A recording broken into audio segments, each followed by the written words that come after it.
What you're about to see are nuclear missiles being moved around in Russia.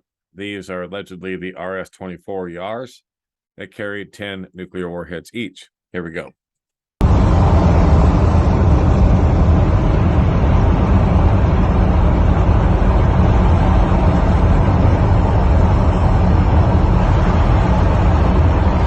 Ни хрена себе! One, Топали, блядь! 2, Охуеть! 3, Ебучий. I mean, why not? I only have 3 when you said Пиздец. 4. And there you go. So they are on the move inside of Russia right now. This missile also travels at over 15,000 miles per hour, Mach 20. And so, yeah, it's going to be almost impossible, if not impossible, to stop.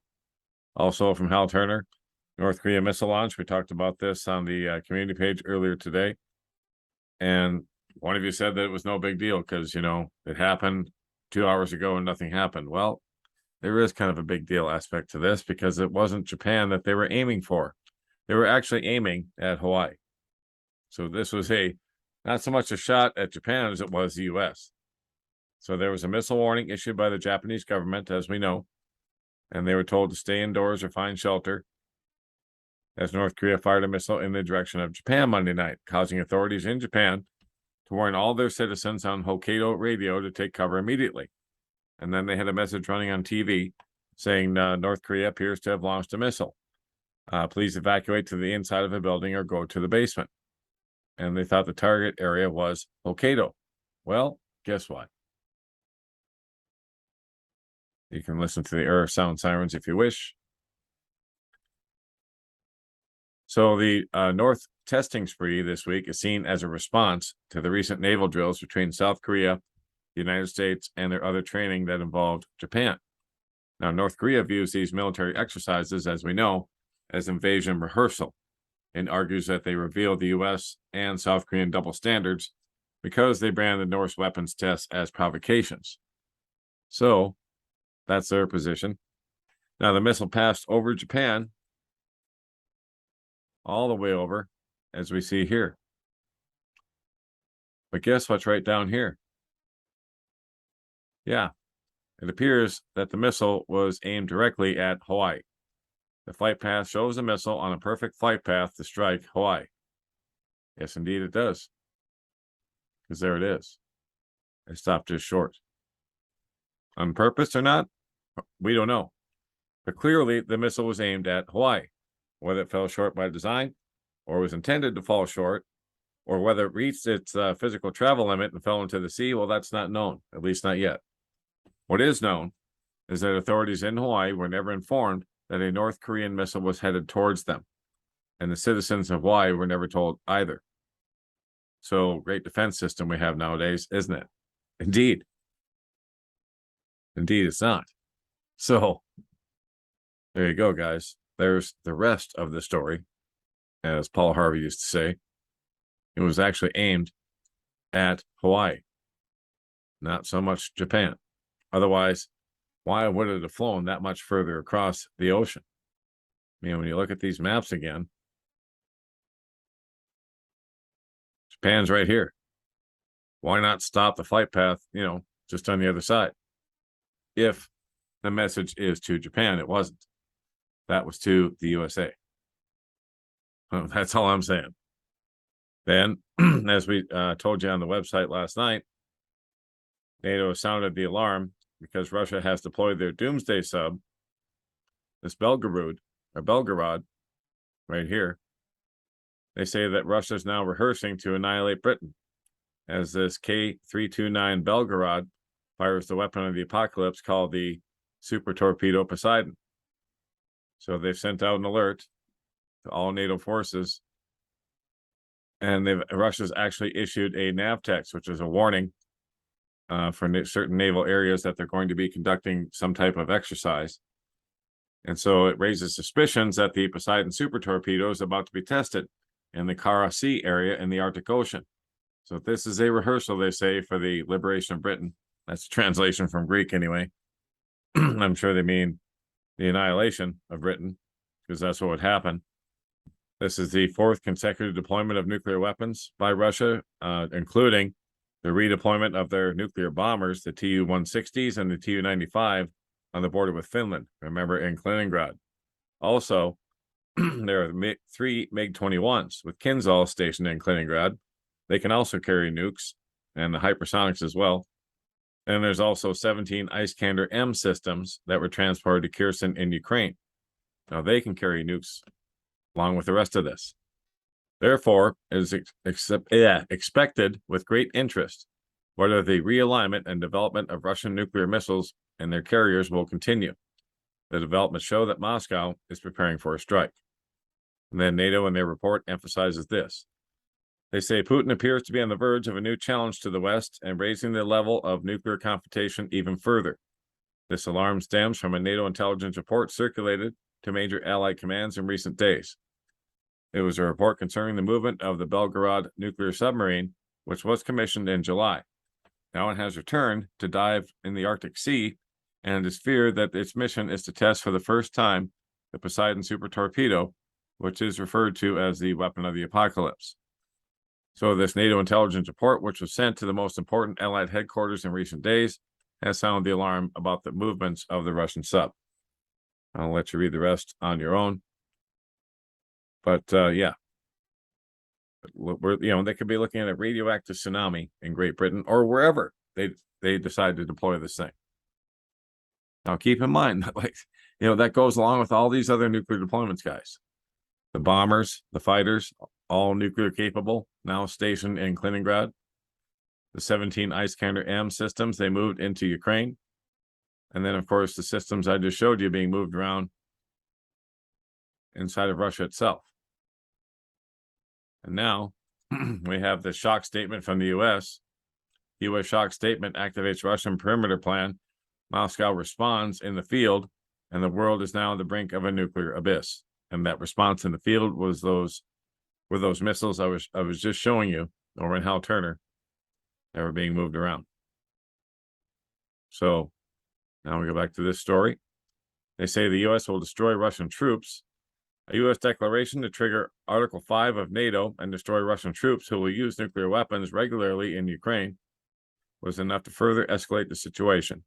For the first time, Moscow talked about activating the perimeter plan, which is a plan of total nuclear destruction. The system belongs to the strategic missile forces of Russia.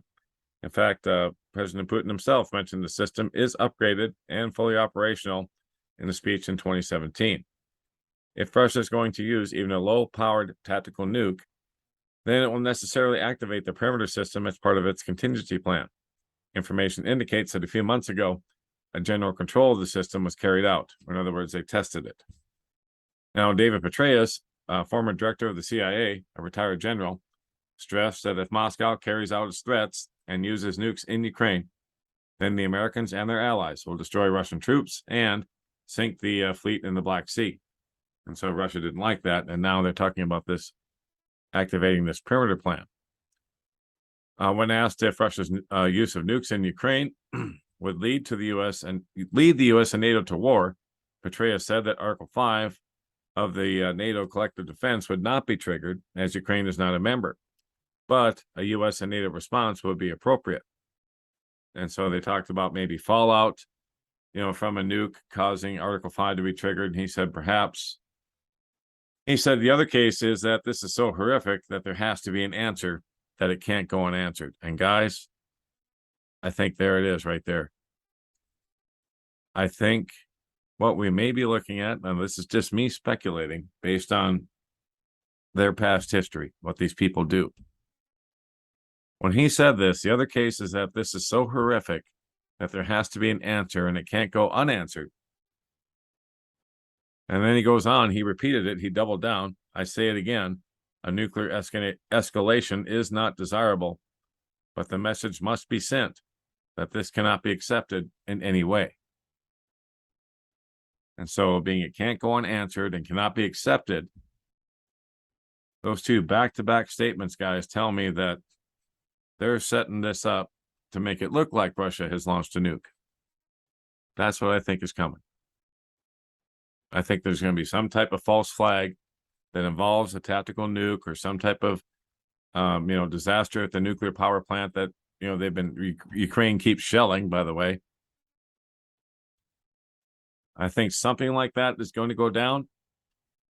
And then just like Petraeus says here, it'll be so horrific that there has to be an answer.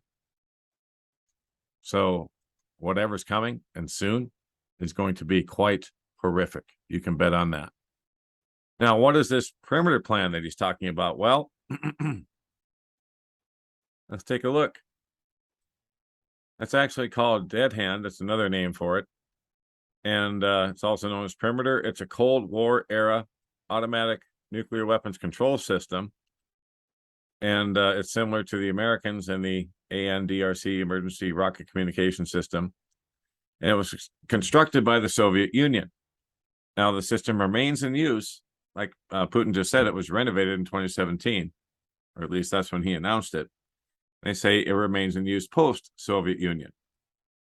So, example of the failed deadly and mutual assured destruction deterrence, it can automatically initiate the launch of Russian intercontinental ballistic missiles by sending a pre-entered highest authority order from the General Staff of the Armed Forces, Strategic Missile Force Management to command posts and individual silos if a nuclear strike is detected by seismic, light, radioactivity, and pressure sensors, even with the commanding elements fully destroyed.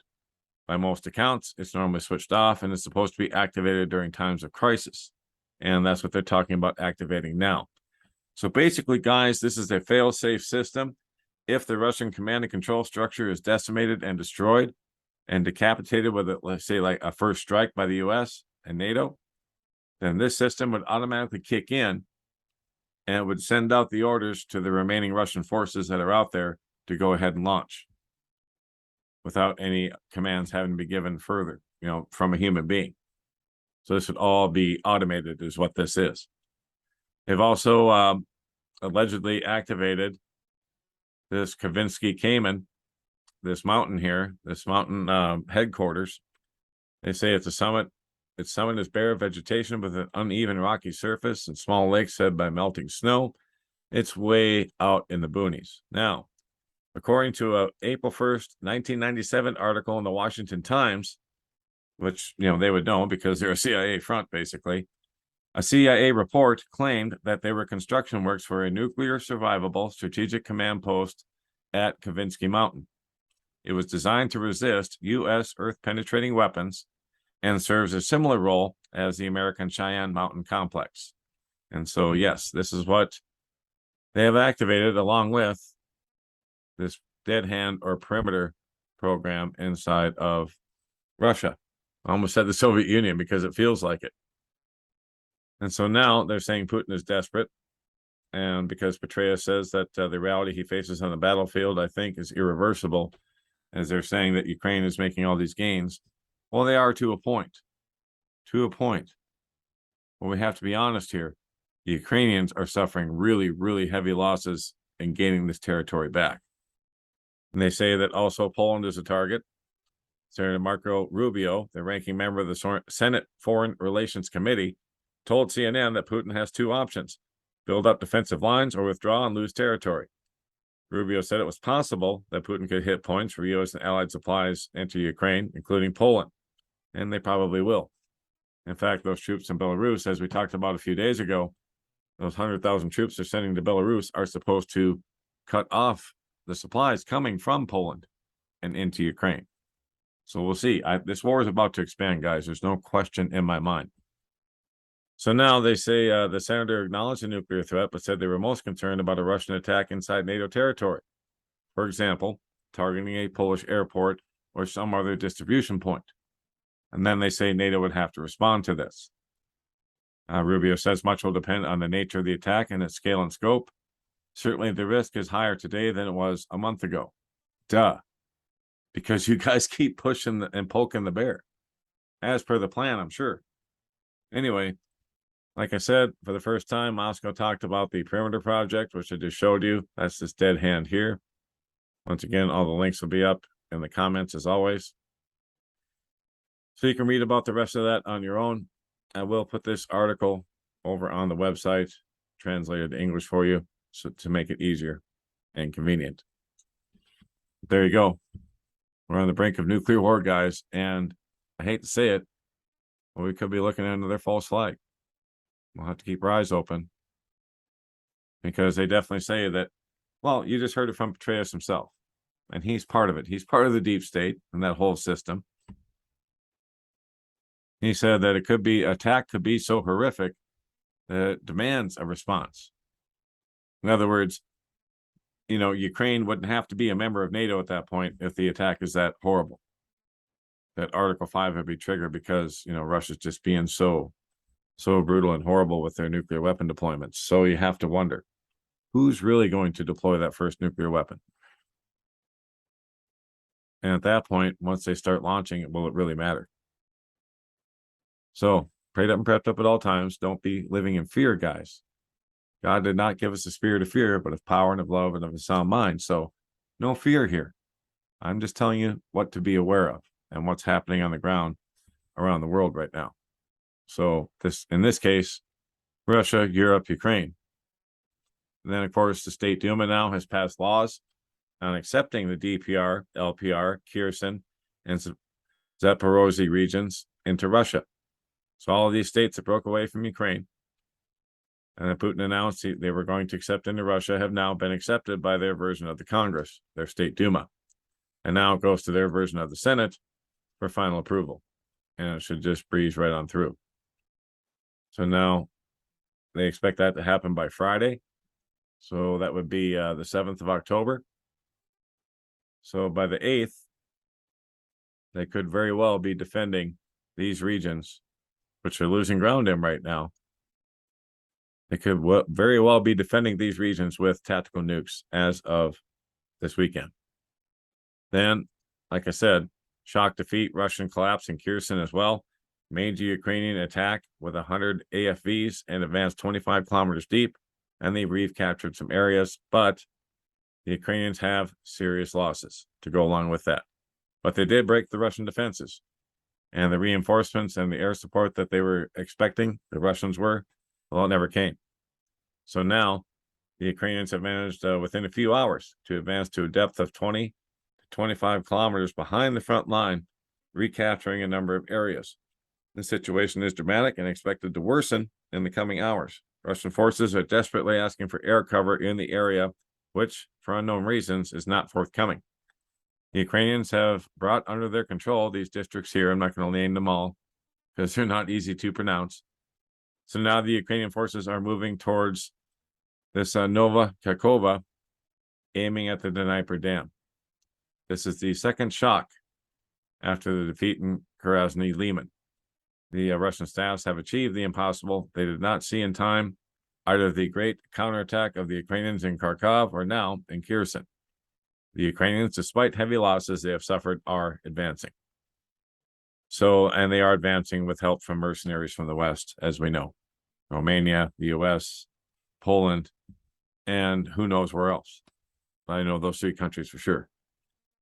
So there you go, guys. We're closer to nuclear war than ever.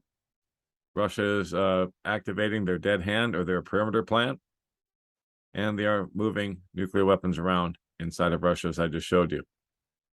And of course, let's not forget North Korea launching this missile. And guys, if you think the target was Japan, you're mistaken. It was aimed at Hawaii. I mean, look at the flight path. You can make no mistake. Japan's right here. If they were the target, then the missile should have just dropped in the ocean right here. Instead, it flew almost all the way to Hawaii, because Hawaii's right here. So did it fall short on purpose, or did it fall short because they just didn't have the range? Hard to tell at this point, but nonetheless, Hawaii was definitely the target, guys. Make no mistake. All right. I will keep my eyes open, as always, as much as I can. Don't forget, don'tspeaknews.com, home base for everything that we do. In the event the channel goes down, which could happen at any time, they're upping the ante on November 3rd. Also, we're listener supported only, speaking of November 3rd. And we're having our fundraiser for October 2022, which we're almost there. But as of November 3rd, guys, you're not going to be able to donate to this channel or this website, most likely, in this manner any longer, neither through PayPal or Stripe. I've just got notifications that because of the material that I present, I very well may be cut off from funding from those two sources. So if you'd like to donate, now would probably be the time if you're going to donate that way. But I will have to get a P.O. box and we'll have to go that route, if nothing else. So just letting you know, November 3rd, they're probably going to be cutting us off. And so we thank you for everyone who has supported us thus far this month. Also, I put this story up about a biotech firm who wants to create human embryos from stem cells and raise them in a mechanical womb from the Daily Mail. That's up on Don't Speak News, and many other stories that are like it that we can't speak about anywhere else. All right. That's it for now. Prayed up and prepped up at all times. Johnny Storm, Don't Speak News.